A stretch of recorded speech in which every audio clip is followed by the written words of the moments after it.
when you're 3 minutes before the start of the race, are you thinking of a lot of technical things that you need to manage in the race, or are you thinking track craft, or are you thinking handling, balance, brake balance, grip level? Yeah. I mean, how much can you be a race driver, and how much do you have to be a technician? No, you fully.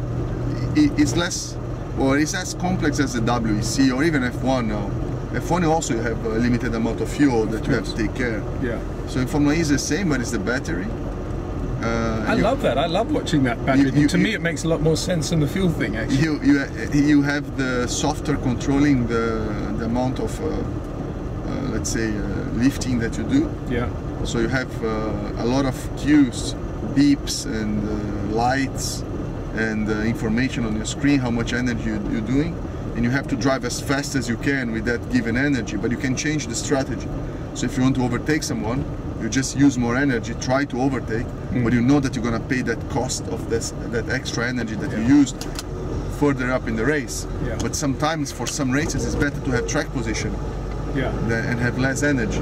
Some others it's better to spend the energy in the best way possible. It really depends how the race unfolds. And I bet you love that, don't you? That balance, because it's quite difficult. It's very difficult. Yeah, it's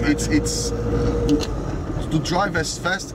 To drive as fast as possible is already extremely difficult. That's what motorsport is about. Yeah. But then to drive as fast as possible with given sets of energy, yeah, it's even more complex because the optimum driving line is not the same for every energy levels. Also for almost like if in a qualifying race, the driving lines are not the same. There's slightly modifications. So give me an example of a saving energy driving line through into a hairpin. Well, let's say a hairpin. Yes, let's say. Give an example. In a see the speed cops. Here. Yes. in a hairpin, the quickest way to go around the hairpin is to brake late as possible and to go as early as possible on the throttle with a settled margin. Yeah. But when you're talking about with a low constraint of energy, you have to do that hairpin with a high minimum speed. So you brake as late as possible, but you have to carry the speed around, carry the momentum, because the more you deaccelerate, the more you have to accelerate. Right. So you have to carry that momentum around. So the least amount of energy, the more you go from a V-shaped line to an optimum geometrical line on the track. Okay. But of course we're talking that with 20 cars around you, trying to overtake you in a city track that is dirty, has bumps and camber changes, and you have to adapt your driving style. And do you think all the drivers know that and they all try to do different styles? I don't think they know consciously, but everybody does it when you ask them to save energy, to try to carry more speed. What is the Formula E car like to drive when you've got I don't know, the nicest corner you can think of in the entire championship? The Formula E car, the car itself, it's extremely difficult to drive. The car is heavy, weight distribution is a lot to the rear, the tire has low grip. So the car itself, if you put a driver there and say drive in Silverstone, that would be boring. That would be not so nice. It would be difficult to do a lap time, but you won't enjoy. What would it be like through Beckett's? Maggots and Beckett's, the fast S-bend there. It's not made for that. That's the point. That's what I'm trying to explain. Right, okay. But when you drive this on the tracks that we drive, with bumps, with a narrow like Battersea Park, when you're driving a car that goes 0 to 60 miles per hour in less than 3 seconds on those roads, then Formula E becomes a supercar. Yeah. Because it's the combination of the limited amount of time you have, all brand new tracks, no margin for error. I see F1 now, I see all the Tilke tracks, I see all these tracks with a lot of runoff area. Massive. I don't like that, because people then they just overdrive. Yeah. It's so much easier to find the limit of a corner when you have margin if you do a mistake. Yeah.